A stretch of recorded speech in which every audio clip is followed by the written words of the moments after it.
Good morning mga kaasay. Nakapalit man ko og 20 pesos nga isda.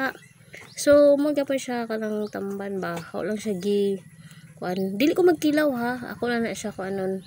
Style kinilaw pag man siyang unan ba.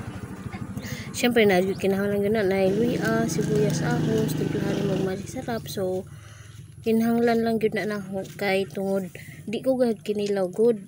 Sa una ganahan mo kinilaw pero karon di ako ganahan. So ako siya paksibon. So akong gibuhat.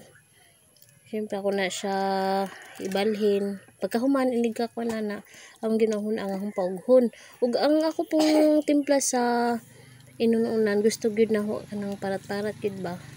So ako siya ko ng tubig. Siyempre na gyud siya tubig. Human iniguan na kay namang kuy okra bago ko ka pamahaw. Ako na lang pud naibutang ang kuan diha okra. Kay kuan man to kabuk upat. So lami na siya kay namaro siya na nag-inunan ba human gibutangan na og okra. Lami pud ta siya taong kasuwa naman ko pa koy taong. So ako naman siya ginana.